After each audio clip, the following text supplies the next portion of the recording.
Hey guys, I'm at Locals with Dakota. We're getting a deck profile for April 1st, I think. I don't know if anything changed in this deck.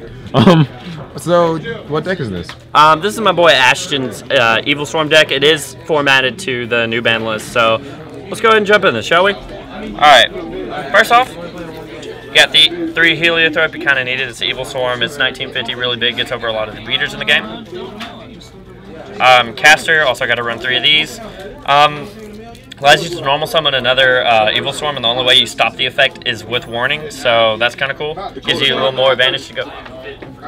Gives you a little bit more advantage to go right into the Ophions. You got the 3 Kirkion, extra summon. You can add more stuff from graveyard, recycle your stuff, so always a good card, and it's an Evilswarm. Triple Mandrake. This is basically a Cyber Dragon. You can go ahead and you open this and a Heliothrope with nothing else. You still have an Ophion play right there, which is really good. So, 2 Thunderbird. 3 is a little bit cloggy, so 2 is a great number. Respond to the effects. You can get them get him to 1950. Make him a giant beater, not giant, just an average beater. Also, he can dodge a lot of card effects, and I think that's really good. One of the Dark Arm to the Rescue Rabbit. I don't really have to explain these for this, but I will anyway. Dark Arm, they're all dark, might as well have them. And Rescue Rabbit goes and gets your Heliothropes that are stuck in deck. For the spells, I got your Lance for the deck. Pandemic, really good card. You can search it out with Ophion, which is kind of busted. Protects your Evilswarm monsters. Of course, your triple Rota searches out Caster, searches out, I think it searches out. Okay, yeah, searches out Caster, so you can add, you have more summons. 2 MST, 3 is a little heavy. 3 is a little heavy right now in this format. There's, besides your Senju and Yangzing, there really isn't much, and Stellars, there really isn't much that can really get over that, and this deck kind of beats, beats Yangzing, so this is there just to get rid of that stuff that you can't get over, like the Skill Drain or the Vanities. One-ofs. One Regeki to clear the board, Soul Charge for extra plays, Deep Fissure to stop my opponent, for example, Necroz, the Yangzings, and Telenite, it kind of stops it. Alright, Traps. Triple Mistake. This card is just generally all around good. It beats Quill, it beats Neclaw, it beats Yosenju. It's just a card all around. This is better than Deep Prison right now. You get your Mirror Forces, so that way you can just go ahead and stop all the major attacks. Clears boards, really good. Fiendish Chain, go ahead and stop effects. That's kind of self-explanatory. One-ofs. I got a Bottomless, Macro, Vanity.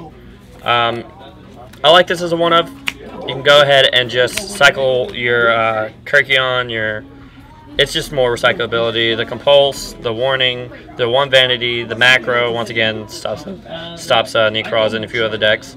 And Bottomless because it's a good card. I'm waiting on a few people. See, this is what happened last time when y'all had that 35-minute break. Of course, extra deck. You're going to have your 3 Ophion. You kind of need them. You're going to have these guys are so good. He really does make your plays. Bahamut, he steals monsters, so he's Mr. Steel Guru.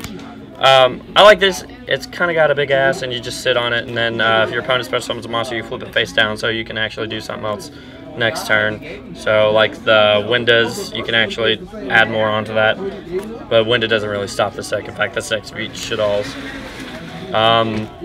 1 Ouroboros, just in case. It's a big ass beater. It's basically it's a baby Trish. I don't have to explain that. Diamond Crab King, he just gets really big. Same thing here, he gets big.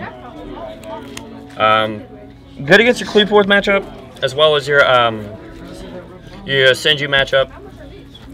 Extra damage. For those decks that like Yangzings, it's more damage. I don't have to explain Castell. You can sit on her big fat ass and not have to worry about anything. That's the deck profile. So what do you think this deck's going to be doing this format against, with the changes in the ban list? With the changes in the ban list, the thing about Evilswarms is they've always been decent, but they haven't been as strong as they have since the Prophecy format. I think they have a really strong matchup against Necroz and a really strong matchup against Yangzing and Shadow, but they kind of fail against the Yosenju, they fail against the Stellar Knight, and they fail against the Quillport. Well, they're decent. Burning Abyss or whatever. Yeah, and also Burning Abyss is kind of a hard matchup for this too, because they're just going to go into Dante and beat over everything that you have. And that's pretty much said about that. I think it's a decent deck. It's a really good rogue deck to come around and just beat someone with, especially if they're playing Shadows. It's kind of like an auto loss against Shadows and Super Poly's gone. It's the same thing with Necroz. It's just kind of good against them. Alright, if you guys like the video, give it a thumbs up, subscribe for more Yu-Gi-Oh videos, and I'll catch you guys later. Yeah, subscribe down there.